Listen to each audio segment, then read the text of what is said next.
बिस्मिल्लाहिर्रहमानिर्रहीम। अस्सलाम वालेकुम। आप देख रहे हैं program news today with Tanzeela Mazhar. Program में आपको खुशामदीद कहेंगे। पीडीएम की तहरीक जारी है जी। आज कोयटा में उनका तीसरा जलसा था, जिससे साबिक वज़ीर आज़म मियां नवाज़ शरीफ साहब ने भी खिताब किया वीडियो लिंक के ज़रिए, और बिलावल भुट्टो ज़रदारी ने भी वीडियो लिंक के ज़रिए खिताब किया। और मरीम नवाज़ साहिबा अपने जारहाना अंदाज में इस जलसे से भी उन्होंने खिताब किया। मौलाना फजल रहमान, अगर हम लोगों की तादाद की बात करें या हम ये कहें कि क्या पब्लिक को मोबिलाइज़ करने में कामयाब हो सकी है पीडीएम, तो अभी तक हमें नज़र आ रहा है कि काफ़ी बड़ी तादाद जो है वो पीडीएम के जलसों में मौजूद होती है। पीडीएम के जलसों का अब साइज़ ज़्यादा मैटर नहीं कर रहा। इन जलसों में बातचीत क्या हो रही है, पीडीएम के रहनुमा कौन से इश्यूज़ पे बात कर रहे हैं, और ऐसे क्या बातें हो रही हैं जिसको अभी कुछ देर पहले शिबली फराज साहब जो वज़ीर इत्तलात हैं, हुकूमत के तर्जुमान हैं, सीनियर रहनुमा हैं, उन्होंने कहा जी ये ख़तरनाक ज़बान इस्तेमाल हो रही है। इसी तरीके से वज़ीर आला सिंध जाम कमाल साहब ने भी एक ट्वीट किया है और उन्होंने कहा है कि बलूचिस्तान को एक अलग रियासत बनाने की बात की गई है, जो कि ख़तरनाक बात है, और ये छोटा सूबा ना कहा जाए। और क्योंकि हम जब बलूचिस्तान में एक बड़े जलसे की बात कर रहे थे, ज़ाहिर मौलाना फजल रहमान साहब का वहाँ पे बहुत ज़्यादा असर व रसूख है।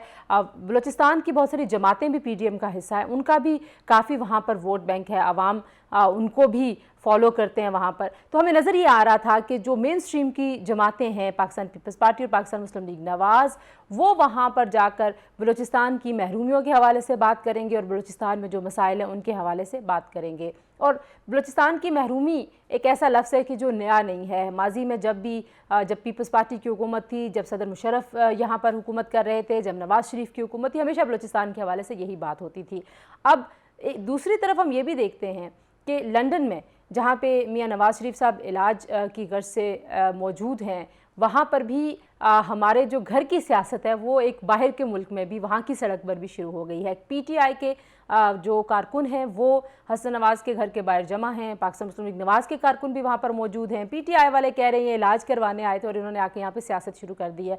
और मुल्क में भी हम देखते हैं कि पाकिस्तान तहरीक इंसाफ की तरफ से कोशिशें तेज़ होती हुई नज़र आ रही हैं। ऐसी इतलात भी मिल रही हैं कि हर सतह पे, चाहे वो सफारती सतह हो, वो सियासी सतह हो, वो ज़ाती ताल्लुकात की सतह हो, मियां नवाज़ शरीफ को वतन वापस लाने की कोशिशें की जाएंगी और उनको वापस लाना मुमकिन बनाया जाएगा। क्योंकि हुकूमत कहती है जी 15 जनवरी से पहले मियां साहब वापस आ जाएंगे, अपोजिशन कहती है 15 जनवरी से पहले हुकूमत चली जाएगी। ये सारा मामला तो अपनी जगह पर है, लेकिन जो जारहाना अंदाज़ है इस वक्त अपोजिशन के रहनुमाओं का, और उतना ही जारहाना अंदाज़ हमें हुकूमत की तरफ से भी नज़र आता है। तो ये मामला, ये ऊंट किसी करवट बैठेगा नहीं बैठेगा, और अवामी मसाइल का क्या होगा। जब से पीडीएम की तहरीक शुरू हुई, अगर हम 20 सितंबर की एपीसी के बाद के हालात देखें तो पाकिस्तान तहरीक इंसाफ की हुकूमत इस वक्त बहुत ज़्यादा फोकस्ड है अपनी कारकर्दगी को बेहतर करने के हवाले से। इमरान खान साहब ने महंगाई को काबू करने के लिए भी ख़ास इंस्ट्रक्शंस दी हैं। उनकी खुसूसी हिदायत के बाद हम देख रहे हैं कि कुछ चीज़ों की कीमतें कम हुई हैं। कल भी मैंने प्रोग्राम में उनका जिक्र किया था। बीआरटी भी चल पड़ी, बसें बेशक ख़राब हो रही हैं, आज भी एक बस ख़राब हो गई। इसी तरीके से आज ऑरेंज लाइन का भी इफ्तिताह हो गया, और नून लीग ने भी एक तकरीब की, पीटीआई ने भी की। तो ये सियासी गहमा गहमी तो है, जिसको अभी शिबली फराज कह रहे थे कि एक तफरी मुहैया कर रहा है पीडीएम का जो सारा मामला है। लेकिन क्या पाकिस्तान की सियासत में कुछ चीज़ें दुरुस्त हो जाएंगी? क्या पाकिस्तान में इदारे मजबूत होंगे? क्या पाकिस्तान की आवाम को उनका बुनियादी हक बहुत ट्रांसपेरेंट होकर मिलेगा? क्या वोट को इज़्ज़त दो का बयानिया कितना सही है, कितना गलत है? आवाम इसके हवाले से सोचते हैं क्या? इन तमाम इश्यूज़ पर बात करेंगे जी। जब हम ब्रेक के बाद वापस आएंगे तो हमारे साथ मौजूद होंगे पाकिस्तान तहरीक इंसाफ के रहनुमा हैं उस्मान बसरा साहब, पंजाब हुकूमत के तर्जुमान हैं, वो हमें ज्वाइन करेंगे लाहौर से। चौधरी जाफर इकबाल साहब हमारे साथ मौजूद होंगे, साबिक एमएनए हैं, पाकिस्तान मुस्लिम लीग नवाज़ के सीनियर रहनुमा हैं जी। और बैरिस्टर आमिर हसन साहब हमारे साथ मौजूद होंगे, पाकिस्तान पीपल्स पार्टी के सीनियर रहनुमा हैं। ब्रेक लेते हैं, ब्रेक के बाद वापस आएंगे, अपने मेहमानों से गुफ्तगू का आगाज़ करेंगे।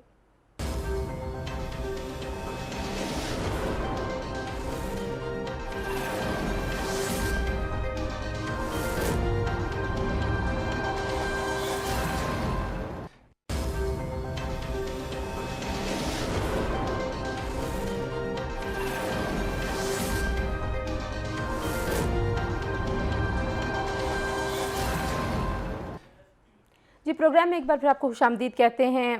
उस्मान बसरा साहब, गुफ्तगू का आगाज़ मैं आपसे करना चाहूँगी। जैसे मैंने कहा कि बलूचिस्तान की महरूमियों के हवाले से गुफ्तगू पहली बार नहीं हो रही। तो पाकिस्तान तहरीक-ए-इंसाफ की हुकूमत को ये क्यों लग रहा है कि पीडीएम के जलसे में जो गुफ्तगू हुई है वो ख़तरनाक ज़बान है और ये ज़बान पाकिस्तान का बयानिया नहीं है बल्कि खुदा न खास्ता किसी दुश्मन की ज़बान है, ये ऐसा तासुर क्यों लिया जा रहा है? बिस्मिल्लाहिर्रहमानिर्रहीम। आपका बहुत शुक्रिया। वैसे मैं आपके सवाल के ऊपर खुद भी हैरान हो गया हूँ कि जो आपने जो सवाल किया है क्यों लिया जा रहा है।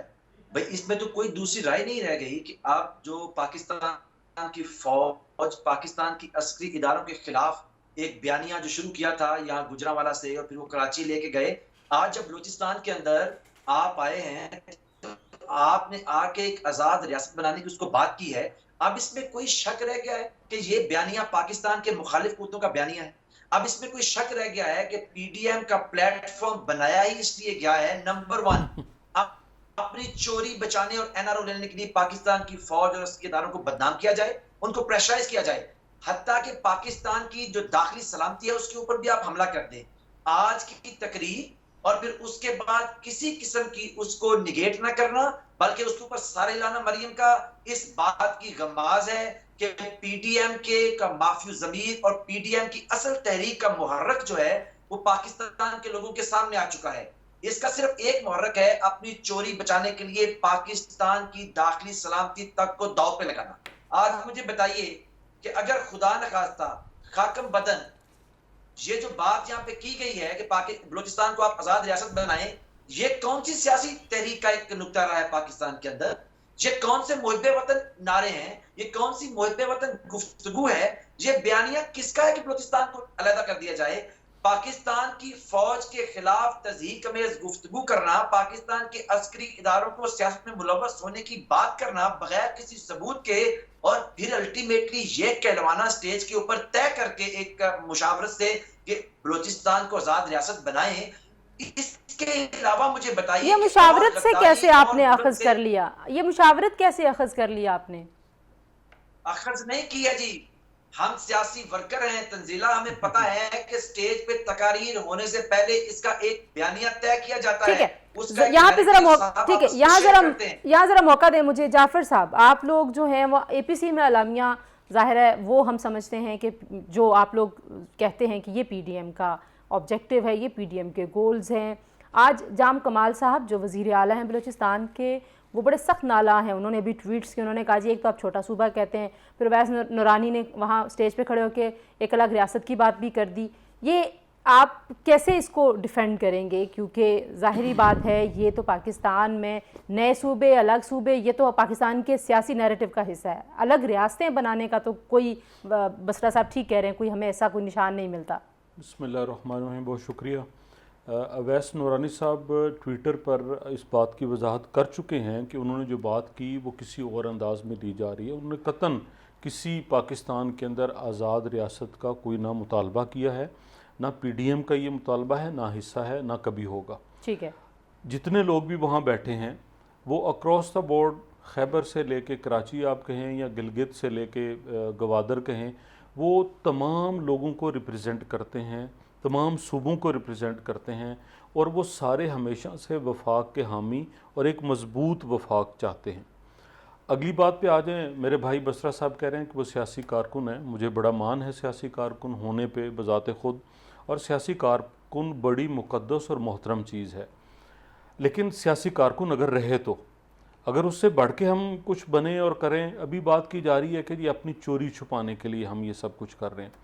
ये वो चोरी हम छुपाने के लिए कर रहे हैं कि जिसमें साफ पानी केस में नैब ने कह दिया कि जी हम शहबाज शरीफ के ऊपर कोई चार्ज फ्रेम नहीं कर सके।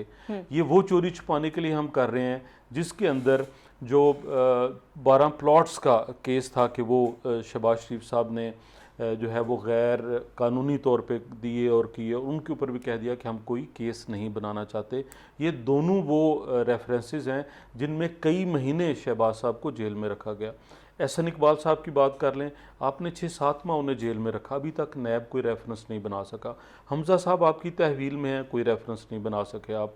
मियाँ नवाज शरीफ के ऊपर 3 फैसले आए, एक अकामा के ऊपर, एक बेटे ने जो पैसे भेजे वो कहते हैं नहीं जी ये आपका कारोबारी शेयर है, और तीसरा फैसला ये है कि बेटे से आपने तनख्वाह लेनी थी, ली या नहीं ली, वो आपका एसेट बनता है, आपको डिक्लेयर करना चाहिए था। अभी तक 2 साल के अंदर, मैं अभी चैलेंज करता हूँ, बड़े काबिल एहतराम है मेरे लिए बसरा साहब, बहुत सादा हैं, लेकिन क्यों इस तरह की बातें करते हैं मुझे समझ नहीं आती।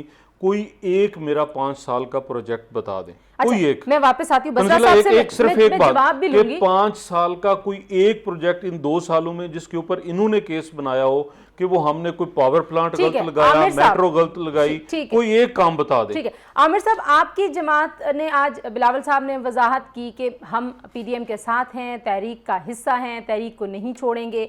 एक तो क्यों उनको इस वजाहत की ज़रूरत पड़ी? क्या वो फिजिकली वहाँ पे मौजूद नहीं थे? तो इसका कोई प्रॉब्लम, कोई चैलेंज आप लोगों को लग रहा था?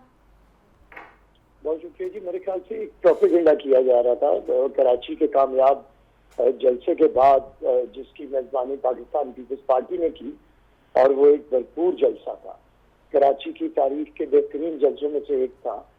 और तमाम जमातों का वो मौक़िफ़ मजबूत तरीके से जब पहुंचा तो आपने दूसरे दिन देखा कि क्या तरीक़ाकार वहाँ पे इख्तियार किया गया, किस तरह आईजी के साथ वहाँ पे सलूक हुआ, और किस तरह मरियम साहिबा को और कैप्टन सफदर को अरेस्ट किया गया, कैप्टन साहब को। तो वो सारे मामला आपके आगे थे।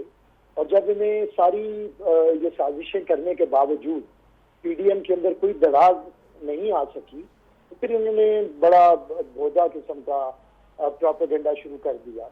चेयरमैन बिलावल साहब पहले बता चुके थे, उनकी ये पहले से कमिटमेंट थी 3 महीने से, जब से गिलगित बल्तिस्तान के इलेक्शंस का ऐलान था कि चेयरमैन साहब वहाँ पे इन दिनों में मसरूफ होंगे। ठीक है, लेकिन बहरहाल अच्छा, ये प्रोपेगेंडे का जवाब था। आप क्योंकि बैरिस्टर हैं तो मैं आपकी मौजूदगी से फ़ायदा उठाऊंगी। उस्मान साहब भी एडवोकेट हैं बाय प्रोफेशन, और जाफ़र साहब ज़ाहिर सीनियर पार्लियामेंटेरियन भी हैं और कानून दानी में ये भी अपनी महारत रखते हैं। लेकिन मुझे ये बताएं कि जो लंदन में भी तमाशा शुरू हो गया, एक तरफ पीटीआई ये कह रही है कि हम तो वज़ीर आज़म जो बोरिस जॉनसन है उनको भी कहना पड़ा, हम कहेंगे, खान साहब ने ये कहा। अभी वहाँ पे पीटीआई के कारकुन एहतजाज कर रहे हैं। How do you look at it? आपको लगता है कि लीगल ऑप्शंस हैं इस वक्त पीटीआई के पास? पाकिस्तान कैसे ला सकता है जनवरी से पहले नवाज शरीफ साहब को, अगर वो अपना इलाज कह रहे हैं कि मैंने करवाना और उसके बगैर मैं नहीं आऊँगा? बात यह है कि मियाँ साहब को भेजा किसने है? क्या हुकूमत की इजाजत के बगैर वो जा सकते थे? क्या हुकूमत की रिपोर्ट्स की, जो भी रिपोर्ट्स जिसे आज ये चैलेंज कर रहे हैं, वो हुकूमत के हॉस्पिटल्स की रिपोर्ट्स हैं? और इमरान खान साहब ने खुद बताया था कि डॉक्टर फैसल जो आजकल जिन्हें वजारत सेहत की जिम्मेदारियां दे दी गई हैं, उन्होंने मुझे बताया, कि मियाँ साहब बहुत बीमार हैं। और आपको पता है कि ये बुलेटिन चलाते थे, खुद मियाँ साहब को अभी इन्होंने भेजा है, और भेजने के बाद अब शोर मचा दिया। अब ये हुकूमत में है, और 2.5 साल से ये हुकूमत में रहते हुए अपोजिशन लीडर का किरदार अदा कर रहे हैं। ऐसे होता नहीं है। ये पहला बदकिस्मत हुक्मरान है पाकिस्तान का कि है तो वजीर आजम, लेकिन काम उसका रुदाली वाला है, हर वक्त रोना पीटना स्यापा करना। नहीं, अब आपका ये काम नहीं है। आपके पास इदारे हैं, आप कहते हैं मैं बड़ा ताकतवर भी हूँ, आप ये भी कहते हैं हम सारे एक पेज पे भी हैं, तो भैया आप एहतसाब करें। हमें गालियां वालियां क्यों बचते हैं रोज कि लूट के खा गए? अब आपके पास 2.5 साल से हुकूमत है। मेरी एक बात कंप्लीट होने दे। एहतसाब के निजाम के अंदर अदालतों को 3 महीने में फैसला करना है, ये तो 6 महीने में कर लें यार। अब 2.5 महीने में, अगर 2.5 साल में अगर आप कोई फैसला नहीं कर सके और आपको मुंह की खानी पड़ी है क्योंकि सबूत कोई नहीं है, तो अब मेरे ख्याल से शर्म करके लोगों के मसाइल हल करें। हमें गालियां बकने से, आप हुकूमत में तो किसी तरह कोई गठ जोड़ करके आ गए, लेकिन इस तरह परफॉर्म किए बगैर हुकूमतें नहीं चलती हैं। हुकूमतें चलाने के लिए आपको परफॉर्म करना ठीक है। पड़ेगा। बसरा साहब, नैब की जो, ठीक है, बसरा साहब, नैब की जो परफॉर्मेंस रही है, इंटरनेशनल इदारों ने भी कहा, सुप्रीम कोर्ट कई बार कह चुकी, कल फिर सुप्रीम कोर्ट ने कहा परसों कि भाई आप लोग ये क्या करते फिर हैं? इतने लंबे अरसे के लिए आप गिरफ्तार कर लेते हैं, आप रेफरेंस बना नहीं सकते, फर्द जुर्मायत नहीं कर सकते। तो हुकूमत इस पर कुछ सोचती है? क्योंकि पंजाब में भी बहुत सारे केस बने हैं, मरकज़ में भी बने हैं, आप तर्जुमान हैं हुकूमत के, एडवोकेट हैं जैसे मैं कह रही हूँ, तो आपने तो पूछा होगा ना कि भाई मसला क्या है, या नहीं पूछना आप लोगों ने नैब से? अच्छा, ये तो आपने जो टेक्निकल एक नुकता उठाया है, मैं बिल्कुल उसको रिस्पॉन्ड करता हूँ, लेकिन मैं थोड़ा सा ये कहूँ कि अभी मेरे भाई जो खुद को बैरिस्टर भी लिखवाते हैं टेलीविजन के ऊपर, मैं का बड़ा एहतराम है, लेकिन वो भी कह रहे थे गालियां बड़ी बकते हैं हम लोग। मेरे ख्याल में पार्लियामेंट में खड़े होके जरदारी के बेटे बड़ी गालियां बकते हैं। मेरे ख्याल में हम अपनी हमें चाहिए टेलीविजन पे बैठते हैं तो अपनी गुफ्तगू को अंदाज में रखें। और रोने पीटने वाली, अगर स्यापा करने वाली मासी तो बनी हुई है बिलावल साहब का बेटा। आपकी हुकूमत नहीं है सिंध के अंदर, बिलावल साहब का आप बेटा। हुकूमत है सारे पाकिस्तान के अंदर। गिलगित बल्तिस्तान में बसरा साहब, बिलावल साहब के बेटे का नाम बता दें जरा। उनकी मत मारी गई है। अच्छा जरदारी साहब, अच्छा ओके। जरदारी साहब, अच्छा कराची के अंदर भी आप लौटते पीटते हैं, जलसे करते हैं हुकूमत के खिलाफ। वो हुकूमत तो आपकी है भाई। कभी कहते हैं हमारा आईजी अगवा हो गया है, वो हुकूमत आपकी आईजी आपके भाई की। मरियम को खुद पकड़वाते हैं, उनके खावन के कमरे के दरवाजे तोड़वाते हैं, टेलीविजन पे मासूम बन जाते हैं, फिर कहते हैं हम गालियां बकते हैं। हुजूर हम नहीं बकते, जो पार्लियामान के अंदर खड़े होके जरदारी साहब के बेटे के बकना कहते हैं। मेरे ख्याल में हमें टेलीविजन के ऊपर हमें अपनी लिमिट्स में रहना चाहिए और अच्छी गुफ्तगू करनी चाहिए, वरना ये जो जार्गन है ना बकना बकाना, ये सबको आता है। अच्छा है कि हम आपने अपनी वैसे अपनी बड़ी तरबियत को बात अच्छी कर तरह ली है बसरा साहब इसी पे। अच्छा मैं आप दोनों से अच्छा मैं भी आप दोनों से गुजारिश करूंगी, आमिर साहब और बसरा साहब, तो गालियां बकना ही होता है। आप लोग अगर आपने इस बक बक में बहुत बक बक कर ली, अब जरा आमिर काम साहब, की बात करें। नहीं आमिर साहब प्लीज, से जी आमिर साहब प्लीज, मैं चाहूंगी कि आप लोग जरा सोबर अंदाज में एक दूसरे से बात करें प्लीज, और मुझे बात करने दें। जी जी बसरा साहब बात पूरी करें अपनी। गालियां बकना ही फिक्रा है। अभी आप गूगल पे जाएं, डिक्शनरी निकालें, गालियां बकना होता है, फरमाना नहीं होता। ये पता नहीं कहां से उठ के आ गए हैं सारे। जी बसरा साहब बात पूरी करें। चैलेंज खुद ये इमरान खान के फॉलोवर हैं। अच्छा आमिर साहब, सबसे बदजुबान बैरिस्टर साहब आप जरा लेक्चर देते हैं। बैरिस्टर साहब आपकी बारी आएगी, आप प्लीज बोलिएगा, बसरा साहब को बात पूरी करने दें please. I will request on, रोके ना 50 जी, जी। दफा उन्होंने बक बक बक बक। अच्छा सर बस आमिर साहब मौका दें उनको बात, आपकी बारी आएगी, आप बोलिएगा। जी बसरा साहब। तंजीला, मैं ये दोबारा आपसे रिक्वेस्ट करता हूं कि टेलीविजन पे बैठ के अगर आप लोगों के ऊपर इस तरह का जार्गन इस्तेमाल करेंगे तो सुनने का हौसला भी रखें। आप भी शीशे के घर में बैठे हुए, कुछ पवित्र लोग नहीं हैं आप। अब आपने टेक्निकल बात की नैब की, मैं क्योंकि नैब के साथ प्रैक्टिस भी करता हूं, मैं समझता हूं कि नैब के कवानीन को मजीद सख्त करने की जरूरत है। और अभी जो सुप्रीम कोर्ट ने जो नई नैब कोर्ट बनी है और उनको जो ऑर्डर पास किया है और उसको कहा है कि आप इसको जल्द से जल्द मुकदमा जो है उनको डिस्पोज करें, ये बड़ा जबरदस्त एक चीज है। ये प्राइम मिनिस्टर ने भी रिक्वेस्ट की थी और पूरी कौम भी चाहती है कि पाकिस्तान का पैसा, पाकिस्तान का के वसाइल को लूटा गया है और जिन लोगों की तरफ कानून इशारा कर रहा है, हमें सबको उनको जल्द अज जल्द मंतकी इंजाम को पहुंचाना चाहिए। लेकिन जाफर भाई ने बड़े ही मासूम हैं, उन्होंने कहा जी कि इनको शायद मालूम नहीं है कि मियाँ साहब को, जाफर भाई मुझे तो मालूम है कि मियाँ साहब को एसेट बियॉन्ड द मीन्स को छुपाने और अपनी मनी ट्रेल ना देने पर निकाला गया है। कोई एक फैसला, बसरा साहब एक मिनट, कोई एक फैसला जिसमें ये लिखा गया हो। मैं बताता हूँ ना अभी, जी जी मैं बताता हूँ भाईजान, जरा आप ख्वाजा आसफ साहब ने जो आप, मैं नहीं, come to the point, come please come to the, Basra साहब नो, बसरा साहब नो, बसरा साहब नो, बसरा साहब नो, नो, अच्छा एक मिनट, नो बसरा साहब। बसरा साहब आप कह रहे हैं कि एसेट बियॉन्ड मींस के ऊपर निकाला गया, कौन से जज का फैसला है? वो कौन से फैसले में लिखा हुआ है? जो अभी इनको सजा हुई है नैब कोर्ट से, उसके अंदर कंसीलमेंट ऑफ फैक्ट पे निकाला गया है और कंसील किया है इन्होंने अपने एसेट्स को। और एसेट क्योंकि बियॉन्ड द मींस है, उसकी ये मनी ट्रेल नहीं, जैसे कि कोई एक ऐसा नैब के अंदर केस नहीं। भाईजान आपको बसरा साहब सुन ले ना, चौधरी साहब, सुन ले, आपको सजा किसमें हुई है? या मेरी बात सुन ले, अपनी करने जी करें, फरमाएं फरमाएं।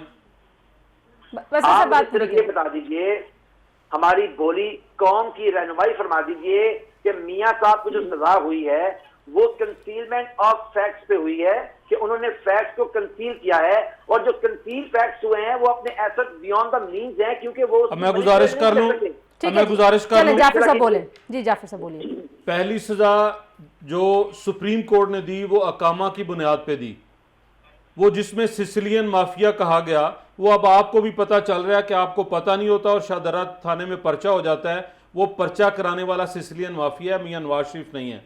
दूसरी सजा हुई कि आपके बेटे ने आपको पैसे भेजे हैं जो अकाउंट में आए हैं, हम ये समझते हैं कि ये आपका बिजनेस शेयर है, ये कहीं प्रूव नहीं हुआ। फैक्ट इसे ही कहते हैं, कंसीलमेंट ऑफ फैक्ट इसे ही कहते हैं। मेरे भाई सुन ले ना, सुन ले, मैं भी यूरोप में मजदूरी करता रहा हूं, मैं भी पैसे भेजता हूं। एक तरफ तो आप फख्र करते हैं कि बैरून मुल्क रहने वाले जो पैसा अपने घरों को भेजते हैं वो मुल्क का सरमाया है, वही पैसे हसन और हुसैन ने अपने वालिद मियां नवाज शरीफ को भेजे वो लंदन में भी डिक्लेयर्ड हैं और पाकिस्तान में भी डिक्लेयर्ड हैं। उसमें कहा गया अदालत मैं क्या नाम लूं कि जी हम समझते हैं कि ये कारोबारी शेयर है। और तीसरी सजा ये हुई कि बेटे की कंपनी के बोर्ड ऑफ डायरेक्टर्स के चेयरमैन हैं, उनके मुआहदे में एक तनख्वाह लिखी है जो कभी ली नहीं गई। तो वो कहा गया कि आपने तनख्वाह ली या नहीं ली ये आपका असासा है। कौन कहता है? Black law dictionary.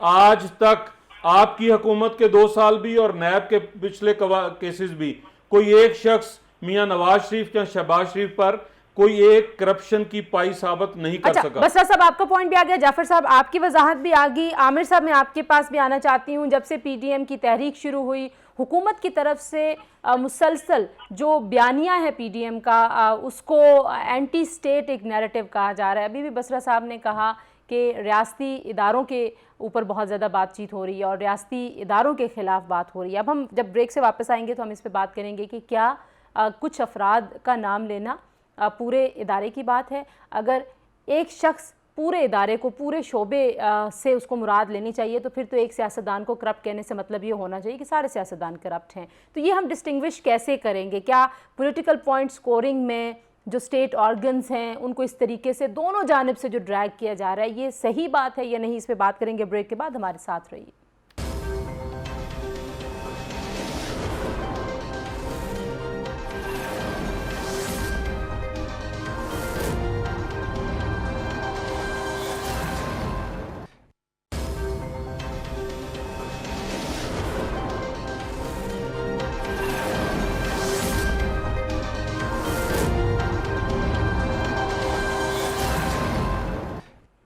जी, प्रोग्राम में एक बार फिर आपको खुशामदीद कहते हैं। आप देख रहे हैं न्यूज़ टुडे। और ब्रेक पर जाते हुए बैरिस्टर साहब आपसे मैंने सवाल ये किया था कि क्या कुछ शख्सियात का नाम लेना, और जाहिर है वो शख्सियात इस वक्त बहुत अहम इदारों को हेड कर रही हैं, सरबराही कर रही हैं, उनका नाम लेने से अगर पाकिस्तान तहरीक इंसाफ ये कहती है कि आप इदारों के ख़िलाफ़ बात कर रहे हैं तो इसमें आपको कोई लॉजिक क्यों नज़र नहीं आती और आप क्यों ये समझते हैं कि अवाम जो है वो डिस्टिंग्विश करेंगे कि ये अफराद की बात हो रही है, इदारों की बात नहीं हो रही? क्या हमारे अवाम इतने समझदार हैं?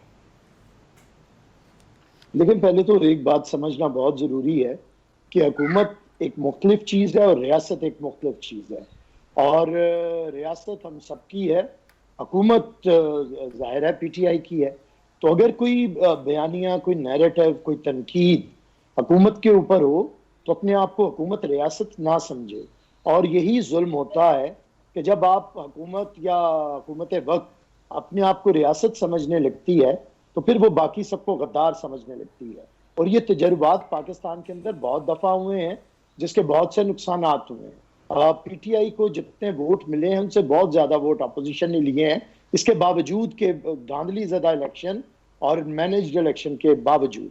तो मैं समझता हूँ कि ये इदारों के पीछे छुपना छोड़ दें। इदारों के ज़रिए ठीक है आपने कर लिया, क्या सिर्फ सियासतदान बात कर रहे हैं? आज मुल्क का जितना दानिश्वर तबका है वो भी कोई किताब लिखता है और वो तस्वीर बनाता है और उस किताब के टाइटल पे लिखता है कि ये कंपनी नहीं चलेगी, तो क्या कोई पॉलिटिकल पार्टी उन्हें सपोर्ट करती है?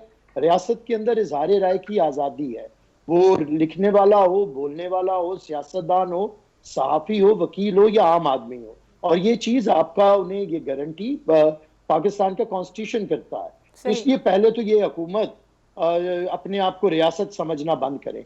दूसरी बात ये है कि अगर किसी को स्पेसिफिकली एक या दो शख्सियात के नाम लिए जाते हैं तो उससे बात ये क्लियर हो जाती है कि इदारों को ब्लेम नहीं किया जा रहा, वो शख्सियात को मुर्दे इल्ज़ाम ठहराया जा रहा है। तो इसलिए मेरे ख्याल में इतना ये शख्सियात के पीछे छुपने की कोशिश ना करें। इदारे मोतबर हैं और जिन लोगों ने इदारे बनाए हों उन्हें ये ना बताएं हमने ये इदारे बनाए हैं, हमने इन इदारों को मजबूत किया है, हमने इन इदारों को इज्जत दी है। जब ये इदारे टूट रहे थे, जब 93,000 फौजी गिरफ्तार थे और कैदी थे, भारत के कब्जे में थे, तो हम उन्हें लेके आए थे। पाकिस्तान का और अफवाज पाकिस्तान का वक़ार बुलंद करने के लिए हमने एटमी प्रोग्राम की बुनियाद रखी थी।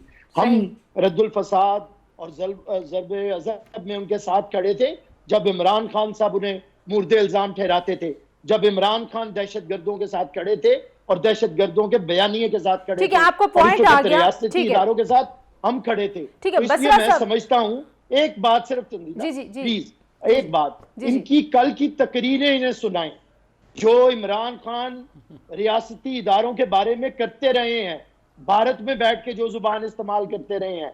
तो इसलिए हमें ना समझाएं, हमें पता है हम इदारे बनाने वाले हैं। आपको तो जुमा 8 दिन हुआ ये काम शुरू किए हुए, तो आप उन्हें तो ना बताएं जिन्होंने इदारे बनाए। बसरा साहब, बहुत सारी बातें हो रही है आप पीडीएम अपना के काम जलसों करें। में, पीडीएम के जलसों में बहुत सारी बातें हो रही हैं। उनमें से एक बात कुछ शख्सियात का जिक्र है, और बाकी जो सारी बातें हैं वो महंगाई के हवाले से हैं, बिजली महंगी होने के हवाले से हैं, वो गवर्नेंस के क्राइसिस के हवाले से हैं, वो पंजाब में जो आपका पीएसडीपी होता है उसको कट लगाने के हवाले से है, वो ब्यूरोक्रेसी काम नहीं कर रही, इस हवाले से बातें होती हैं। तो पाकिस्तान तहरीक-ए-इंसाफ की हुकूमत इन सारी बातों का जवाब कितनी हद तक दे रही है? आपकी कि तर्जुमान है, ज़ाहिर है आपका ये काम भी है, और मैं आपसे पूछूंगी कि आपको लगता है कि आप लोग नैरेटिव के जवाब में जो काउंटर नैरेटिव दे रहे हैं वो अवाम को मुतमईन करेगा, या सिर्फ आप किसी खास सेगमेंट को मुतमईन करने के लिए कुछ चीज़ें पिक कर रहे हैं और कुछ चीज़ों को इग्नोर कर रहे हैं?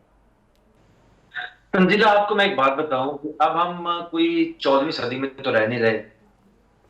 अभी तो 5th जनरेशन वॉरफेयर यहाँ इस दुनिया के अंदर कॉन्सेप्ट आ गया है। ये टेलीविजन है, इब्लाग है, इसके जराए हैं, ये जो आपके मैस कम्युनिकेशन है, अब लोग वो भोले भाले नहीं रहे कि आप रोटी कपड़ा मकान के नारा लगाएंगे और फिर लोग आपको मान जाएंगे। नहीं, लोग बड़ी बारीक बनी से देख रहे हैं। आप यकीन मानिए कि गुजरांवाला से मेरी कंस्टिट्यूएंसी यानी मेरा गांव आखिरी गांव है, गुजरांवाला शहर से वो 52 किलोमीटर दूर है। वहां पे भी लोग, मैं आपको पूरी ईमानदारी से कह रहा हूं, लोग कहते हैं कि पीडीएम की क्रिएशन और इसका महवर और इसका मत्ता नजर पाकिस्तान की फौज और उसके अस्करी इदारों को कमजोर करना है। ये मैं नहीं कह रहा, ये जनरल परसेप्शन है। उसकी वजह ये है तो जो जलसों में लोग आ रहे हैं बसरा साहब, वो अवाम नहीं है? आप समझते हैं कि उनका कोई हक नहीं है कि वो अपनी राय का जिला सुनिए जी जी। सेंट्रल पंजाब की 6.5 करोड़ की आबादी है, गुजरांवाला के 6 इजला हैं, लाहौर के 4 इजला हैं, और मेरे साथ एक टेलीविजन प्रोग्राम में मुस्लिम लीग नून की रिप्रेजेंटेशन ने कहा कि पूरे पाकिस्तान से गुजरांवाला में लोग आएंगे।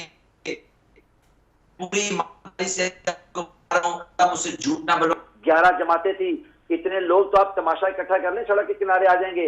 पाकिस्तान के लोग अपनी फौज, अपने इदारों से मोहब्बत करते हैं। पीडीएम के बनने और बनाने का मकसद पाकिस्तान की फौज। सर वो तो देखे ना, नवाज शरीफ और मरियम नवाज भी कह रहे हैं ना कि हम तो सल्यूट करते हैं फौज को दोनों हाथों से। ना, ये बड़े ट्रिची किस्म के लोग हैं। ये क्वेटा रजिस्ट्री से लेके पाकिस्तान की सुप्रीम कोर्ट पे हमला करने वाले लोग हैं। ब्रूस रिडल की किताब पढ़ लीजिए, अभी हमें हवाला दे रहे थे बड़े बड़े लिखारियों का कि वो आज कहते हैं कंपनी नहीं चलेगी, कंपनी तो चोरों डाकुओं की नहीं चल रही। ब्रूस रिडल ने लिखा है किताब के अंदर कि क्लिंटन को, तो सर वो खान साहब ने बिल जलाए थे, आप तो जाहिर है क्योंकि आपने खुद कहा कि आप तारीख को पढ़ते हैं, तो क्या वो बिल जलाना सिविल? संजीला के मेरा पहला लॉजिक अगर आप नहीं लेंगे पूरा बात, जी जी जी जी। देखिए, ब्रूस रिडल ने अपनी किताब के अंदर लिखा है कि नवाज शरीफ ने क्लिंटन से कहा कि आप ओवल ऑफिस से फलां लोगों को निकाल दीजिए, और फिर कहा कि मुझे भी निकाल दीजिए, लेकिन मैं वहां मौजूद रहा और कहा कि मेरी फौज मेरी पीठ में छुरा घूमती है। आप देखिए कि आज जो कहा गया कि बलूचिस्तान आजाद रियासत है, ये सोच समझ के कहा गया, क्योंकि फिर 2-3 घंटे बाद इसको ये कह दिया गया कि जी जो स्लिप ऑफ टंग हो गई थी। नहीं, उसी स्टेज पे अगर स्लिप ऑफ टंग थी, कहा जा सकता था कि ये स्लिप ऑफ टंग है, वही माफी मांगी जा सकती थी, लेकिन नहीं। देखिए, हम सब जानते हैं कि पीडीएम के अच्छा देखिए इतिहास कैसा मज़ाक़ खेज है। संजीला, आप तो बड़ी अच्छी नजर रखती हैं। पंजाब और बलूचिस्तान और केपी और सिंध के अंदर ये इतिहाद है अपना एनआरओ लेने के लिए फौज के खिलाफ, इदारों के खिलाफ। वहां जो केपी गिलगित बल्तिस्तान में इलेक्शन हो रहा है, वहां एक दूसरे गला काट रहे हैं। वहां नून की अपनी तहरीक है, पीपल्स पार्टी के अपने कैंडिडेट हैं, फजलुर रहमान के अपने कैंडिडेट हैं। सर सियासत में यही होता है, जमात इस्लामी के साथ आपका इत्तेहाद था वहां पे, यहाँ पे आप अपोजिशन थे, मतलब यही होता है। ये तो नहीं, सुन तो लीजिए, सुने जी। जब ये कहते हैं कि हमने एक बड़ा इत्तेहाद बनाया बड़े मकसद के लिए, मकसद सिर्फ एक है, वो काम जो पूरी दुनिया में पाकिस्तान के दुश्मन। मुझे क्विकली अगर आप इसका भी जवाब दे दें, जो मैंने बातें की कि महंगाई, जो बाकी अवामी, अब देखें अगर आप ये कहें कि अवामी मसाइल नहीं हैं और अपोजिशन को आप कहें कि आप अपने मन घड़त स्टोरी सिर्फ सुना रहे हैं और कुछ ऐसा मसला नहीं है, महंगाई भी नहीं है, सारी चीज़ें ठीक है, इकॉनमी भी सही हो गई है, उनका क्या जवाब है? वो भी तो जवाब दें। देखिए तंजीला, मैं अल्हम्दुलिल्लाह आपके प्रोग्राम में ये एडमिट कर रहा हूँ, क्योंकि हमारी सियासी तरबियत में और दूसरा जो सियासी टोले हैं, इनकी तरबियत में जमीन आसमान का फर्क है। मेरे वजीर आज़म खुद मान रहे हैं कि महंगाई का एक मसला है और मैं उसके खिलाफ कमर बस्ता हूँ। वो तो खुद कह रहे हैं हम महंगाई हमारा एक अफरेज है, हम उसके खिलाफ लड़ रहे हैं, लड़ के दिखाएंगे। लेकिन आप इकोनॉमी में एक लाइन मेरी ले लीजिए, ऑटोमोबाइल इंडस्ट्री पाकिस्तान की तारीख की हाई लेवल पे जा रही है, आपकी स्टॉक मार्केट ठीक है, आपका पॉइंट आ गया। बसरा साहब कह रहे हैं, जाफर साहब ठीक है, बसरा साहब कह रहे हैं कि अवाम में ये परसेप्शन है कि ये इदारों के खिलाफ और बिलखुसूस फ़ौज के खिलाफ, ज़ाहिर है फ़ौज हमारा सबसे सुप्रीम इदारा है, हमारे दिलों के बहुत करीब है और जिस तरह के खिते में हम रहते हैं, खुदा न खास्ता अगर पीडीएम में जो बयानियाँ आपकी जमात और पीडीएम की जमातें लेके चल रही हैं वो उसका कोई बैकलैश आता है, क्या होगा? क्या पीडीएम ने वो अपनी लॉन्ग टर्म और लॉन्ग जो होता है ना साइटेड चीज़ें भी रखी हैं कागज़ के ऊपर, चाक डाउन किया है कि कैसे आप लोग आगे बढ़ेंगे, क्या करेंगे? बसरा साहब आपकी किसी बात का जवाब देने के लिए तैयार नहीं थे, जो रियल इश्यूज़ हैं थोड़ा सा दिया उन्होंने जवाब सर, और थोड़ा सा दिया, उनका शुक्रिया अदा करते हैं। जहाँ तक ये कहते हैं कि फ़ौज और इदारों के ख़िलाफ़, तो पहली बात बतौर तालिब इल्म सियासियात के, किसी भी रियासत का सिर्फ एक ही इदारा नहीं है जिसे फ़ौज कहा जाता है, और कोई दुनिया की फ़ौज आज तक मुझे कोई तारीख़ दिखाएं जिस मुल्क की फ़ौज ने अकेले लड़ा हो कि फ़ौज पाक साफ़ है, फ़ौज बहुत नेक है, फ़ौज बहुत मुहिब वतन है और बकौल इमरान खान साहब के ये सारा मुल्क चोरों का है, हम जितने उस स्टेज पे बैठे हैं हम इंडिया की ज़ुबान बोल रहे हैं। तो अगर एक मुल्क की मेजॉरिटी ये है तो क्या उस मुल्क की फ़ौज कुछ कर सकेगी? ये बिल्कुल गलत कहते हैं। मियाँ नवाज शरीफ ने बहुत क्लियर कहा और मैं उनसे ज़्यादा लाउड एंड क्लियर कह रहा हूँ कि फ़ौज मेरी है, इमरान खान की, बसरा साहब की अकेले के नहीं है, हम सब की है। जब जब इस मुल्क के ऊपर कोई मुश्किल वक़्त आया, फ़ौज महाज के ऊपर गई, तो हम सब उनके पीछे सीसा प्लाई दीवार बन के खड़े थे, अपना घर बार लेके खड़े। ये कल की बात है, सही। जब ये इंडिया के साथ तनाज़ा बना तो ज़िला गुजरात हमें मकबूजा कश्मीर का हिस्सा भी लगता है और लाइन ऑफ कंट्रोल का जो है वो सारा एरिया लगता है, नीचे सियालकोट शुरू हो जाता है। मेरे समेत हम सब हाजिर थे कि मेरा वतन है। लेकिन जब हम सवाल करेंगे, अब ये वज़ीर आज़म और ये हुकूमत जिनका वज़ीर ख़जाना उनकी मर्ज़ी का नहीं, जिनका गवर्नर स्टेट बैंक उनकी मर्ज़ी का नहीं, जिनका जो सबसे बेहतरीन हीरा था असद उमर वो कोने खुदरे में बैठा है, इनके वो 200 बंदे मंजर आम से गायब हैं जिन्होंने ये मुल्क चलाना था, और जिनको मुल्क चलाने के लिए दिया है वो बुज़दार साहब हैं। इनकी सुई अटक जाती है एक सीसीपीओ लाहौर पे, ये आईजी पंजाब को जो है वो फारिग कर देते हैं, ये डीजीएफआई को फारिग कर देते हैं। और रही बात, हम आज भी ये कहते हैं फौज हमारी है, हम फौज के साथ हैं। रही बात उन शख्सियात की, उनसे हम जरूर पूछेंगे, उनसे हम जरूर आप तीनों मेहमानों का बहुत शुक्रिया जी। वक्त जी जी जी जल्दी से एक कमेंट कर दीजिए, एक जुमला सर। देखिए, एक जुमले के दोनों अंदर बात नहीं होती, बात है लोगों के मसाइल के ऊपर गुफ्तगू करें। पाकिस्तान में आटा 71 सालों में 35 रुपए तक पहुंचा और 2 सालों में वो 75 रुपए में पहुंच गया, यानी कि डबल इजाफा। जो चीनी 65 तक पहुंची वो 110 तक पहुंच गई 2 सालों में, और जो इकोनॉमी 5.8 पे थी वो ये मंदी में रह गई। अभी भी इन्हें शर्म नहीं आती, अभी भी इन्हें गिरफ्तार अभी भी इन्हें जवाब नहीं देना। और ये देखिए शोर में जाके आप जवाब दें लोगों को बेरोजगारी को जवाब दें। ठीक है बसरा साहब, क्या कह रहे हैं आप? लोगों को ठीक है आमिर साहब आपका नुक्ता आ गया। आमिर साहब आप कह रहे हैं कि इनको जवाब देना चाहिए। बसरा साहब जल्दी से बोलिए। आप लोगों को आमिर साहब आप तक मेरी आवाज अगर आ रही है तो काइंडली आपका नुक्ता आ गया जवाब दें जी। बसरा साहब जल्दी से जवाब दीजिए जी। आमिर साहब मैंने सब कुछ सुना है, मेरा इनसे सवाल है कि ये अपना जवाब देना अपने परफॉर्मेंस का। सर आप आमिर साहब आप चुप करेंगे तो जवाब आएगा ना जी। आप थोड़ी देर खामोश होंगे, आपका सवाल आ गया, मुझे जवाब तो लेने दीजिए। आप दोबारा सबसे लंबी बात उनके साथ करने के बाद उनसे बात कर रही हैं। आटा मुफ्त क्यों नहीं देते कराची के अंदर? पाकिस्तान में सबसे ज्यादा महंगा आटा कराची में बिक रहा है और एक दाना गंदम ना इन्होंने अपनी खरीदी है ना रिलीज कर रहे हैं। ठीक है जी, ये दोनों तरफ से जो ब्लेम गेम है ये किसी भी नतीजे की तरफ कराची में होगा। ठीक है, उस्मान बसरा साहब, आमिर हसन साहब, जाफर इकबाल साहब, अब तीनों मेहमानों का बहुत शुक्रिया जी। प्रोग्राम आपने देखा, आज के प्रोग्राम से इतना ही। अभी तक जो हमें सियासी माहौल नज़र आता है, जिस तरीके की गर्मा गर्मी है, वो अपनी जगह पर दुरुस्त है, लेकिन हुकूमत की ज़िम्मेदारी है, हुकूमत वक्त की ज़िम्मेदारी है कि आवाम के मसाइल हल हों। आवाम जिन मसाइल में इस वक्त घिरी हुई है, वो महंगाई हो, महंगी बिजली हो, आटे की कीमतें हों, चीनी की कीमतें हों, ये सारी चीज़ें हुकूमत ने मैनेज करनी है। और इस वक्त इमरान खान साहब इस बात का इरादा तो जाहिर कर रहे हैं कि वो बहुत जल्द इन सारे मामलात को बेहतरी की तरफ लेके जाएंगे। कितने जल्द इन मामलात में वाज़े बेहतरी आ सकती है, ये वो सवाल है जिस सवाल से PDM की तहरीक का मुस्तकबिल भी जुड़ा है और हुकूमत के इस्तेहकाम का मुस्तकबिल भी जुड़ा। आज के लिए इतना ही, हमें इजाज़त दीजिए। अगले हफ्ते तक आपसे हम दोबारा मुलाकात करेंगे जी इंशाल्लाह अगले प्रोग्राम में। अल्लाह हाफ़िज़।